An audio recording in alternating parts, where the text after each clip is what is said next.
राघोपुर से अपडेट आ चुकी है। देखिए अखिलेश, राघोपुर से तेजस्वी यादव आगे हैं। 6 राउंड की गिनती हो चुकी है। 219 वोट, मार्जिन बहुत कम है लेकिन अभी भी तेजस्वी के लिए राहत की बात है उनके लिए। 219 वोट से वो आगे हैं। बीजेपी के सतीश यादव पीछे चल रहे हैं। राघोपुर से अपडेट तेजस्वी यादव के, हालांकि ये स्पेकुलेशन थी कि बड़े मार्जिन उनके पास रहेगा आधे राउंड होते होते। जी, और एक और बड़ी खबर आ गई है। 2010 के बाद ये सबसे बड़ी जीत, एनडीए की सबसे बड़ी जीत होती हुई नजर आ रही है। रुझानों के मुताबिक 2025 में एनडीए 190 सीटों से आगे 2010 के बाद एनडीए की ये सबसे बड़ी जीत साबित होने जा रही है। अब बीजेपी दफ्तर में क्या चल रहा है वो भी जरा जानते हैं, वहां की तस्वीरें देखते हैं। सीधे आपको लिए चलता हूं प्रमोद के पास, मेरे सहयोगी वहीं पर मौजूद हैं। प्रमोद, देखिए बीजेपी दफ्तर में इस वक्त जश्न चल रहा है और बीजेपी दफ्तर में चौथे पर आप जो तस्वीरें देखेंगे तो बैंड बाजा बारात जैसे हालात हैं और गुलाल फेंकी जा रही है, होली खेली जा रही है। एनडीए सबसे बड़ी जीत की तरफ बढ़ रही है और इस वक्त ये बीजेपी दफ्तर से लाइव तस्वीरें, जेडीयू के कार्यकर्ता नेता होली खेलते हुए ढोल के बीच में यहाँ पर पहुंचे हुए हैं। देख लीजिए तिरंगे वाली तस्वीर, आप देख लीजिए जश्न भारी पैमाने पर यहाँ पर चल रहा है। और ये देख लीजिए ढोल, देख लीजिए, ये देख लीजिए ढोलियां घुमाते लोग नजर आ रहे हैं। ढोल कितने बड़े पैमाने, ये दिवाली बीजेपी दफ्तर, ये जीत जो है तस्वीरें, इतना क्यों, इतना जश्न क्यों? विकास की जीत है, सुशासन की जीत है, कानून व्यवस्था की जीत है, ये व्यवस्था की जीत है। ये रफ्तार पकड़ चुका है। होली होली एकदम, ये बिहार की जनता का जीत है। जाके फूटते नजर आ रहे हैं आतिशबाजी। आप तस्वीर देख लीजिए, मेरे सहयोगी विक्रम सोमवन से आपको इस वक्त लाइव तस्वीर दिखा रहे हैं। ये आतिशबाजी बड़े पैमाने पर लाइव तस्वीर, जस्टिस की शुरुआत हो गई है।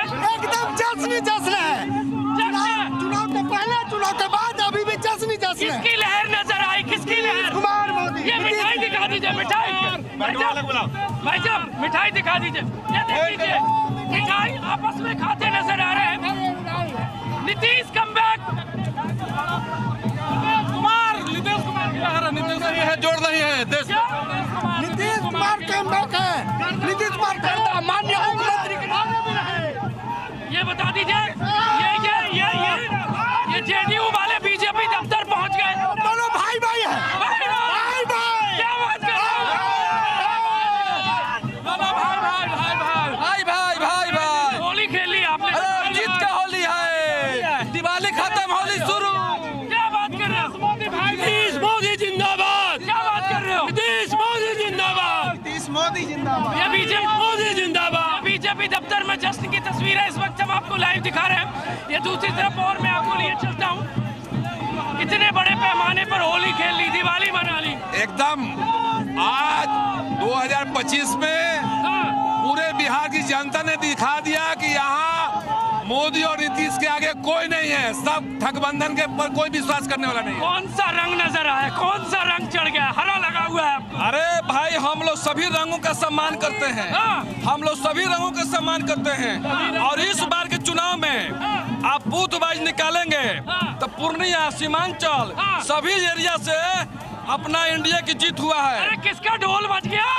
ये महागठबंधन का ढोल बज गया। महागठबंधन का ढोल बज गया।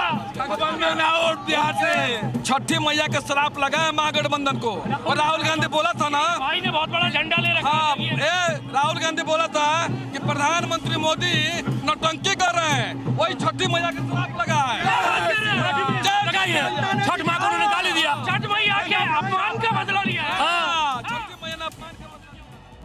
छठ मैया के अपमान का बदला ले लिया। अरे भैया एकदम है पूरे ये देखना आपने बीजेपी दफ्तर के बाहर किस तरीके से जश्न का माहौल है। हमारे सहयोगी वहां पर मौजूद, ढोल नगाड़े बज रहे हैं और राघोपुर में तेजस्वी यादव फिलहाल आगे निकल गए। कुछ देर पहले खबर आई थी अरंत की वो पिछड़ गए हैं, तो बहुत बड़ी चिंता की बात थी महागठबंधन के लिए। 219 वोट का फासला हालांकि अभी अखिलेश खाली है और 6 ही राउंड की वोटिंग हुई है, तो स्थिति पलट भी सकती है। आंशिक या तात्कालिक राहत के तौर पर आप इसको देख सकते हैं आरजेडी और महागठबंधन के लिए। नवादा जिले की 5 सीटों का रुझान आ चुका है। नवादा की 4 सीटें ऐसी हैं जहां एनडीए आगे है। हालांकि नवादा के बारे में ये विश्लेषण था भी कि नवादा में एनडीए बेहतर प्रदर्शन करेगा। वहां की जातिगत समीकरणों को देखते हुए नवादा की 5 में से 4 सीटें ऐसी हैं जहां एनडीए बेहतर प्रदर्शन करता हुआ नजर आ रहा है। और अभी तक की जो टैली है वो कुल मिलाकर के बीजेपी 84 सीटों पर आगे, जेडीयू 78 सीटें, एलजेपीआर 20, हम पार्टी 5, आरएलएम 4 पर, उसके अलावा आरजेडी, कांग्रेस, वीआईपी, सीपीआई, ये सारी पार्टी की टैली लगातार हम आपको दिखा रहे हैं। प्रियंका गुप्ता जी, आपकी बात उसको पूरी नहीं हो पाई थी। जो सवाल मैंने अकुश श्रीवास्तव जी से किया था कि अगर एक पॉलिटिकल पार्टी को, एक राष्ट्रीय पार्टी को जो कि चुनाव में पार्टिसिपेट कर रही है, उसको चुनाव में पारदर्शिता पर शक होता है, चुनाव आयोग की तरफ से उसको संतोषजनक जवाब नहीं मिलता है, तो ये जनता की आकांक्षा भी रहेगी और ये आपका लोकतांत्रिक अधिकार भी है कि आप कोर्ट तक कम से कम जरूर लेकर जाएं इस मामले को। कोर्ट तक भी जाएंगे और उसके बाद जब रिजल्ट आ जाएंगे ना, तो सीट वाइज आपको हम आंकड़े भी दिखाएंगे। जैसे हमने हरियाणा के सीट का दिखाया, जैसे हमने कर्नाटक की सीट का दिखाया, हम पूरी तरीके से ऑपरेशन करके आपको दूध का दूध पानी का पानी भी कर देंगे। पर हकीकत ये है कि अभी आप उत्तर प्रदेश की बात कर रहे थे, हम तो उत्तर प्रदेश में जो है मानते हैं कि किस तरीके से जो 24 का रिजल्ट आया, उससे साफ जाहिर होता है कि उत्तर प्रदेश की सरकार किस तरीके की चल रही है। विकास के नाम पर वहाँ 7 एयरपोर्ट खोलकर बंद कर दिए जाते हैं, विकास के नाम पर वहाँ महिला अपराध सबसे ज़्यादा होता है। उत्तर प्रदेश के आप बड़े गुणगान गा रहे थे, तो अयोध्या में फिर हार क्यों गए थे? समस्या ये नहीं है कि उत्तर प्रदेश में बहुत विकास हो गया, समस्या ये है कि विकास सिर्फ एक ही हुआ है, और वो है जो है ज्ञानेश कुमार गुप्ता ने जो विकास किया एनडीए गठबंधन के लिए वोट चोरी करके, ये वही विकास का रिजल्ट है। मतलब आपकी बातों का लब्बो लुबाब ये है कि आप इस जनादेश को स्वीकार नहीं कर रही हैं। आप ये कह रही हैं कि ये भी मामला घपलेबाजी का है, धांधली का, और इस तरीके से भ्रष्टाचार, पलायन, कोई रोजगार। बहरहाल एक बड़ी खबर आ रही है।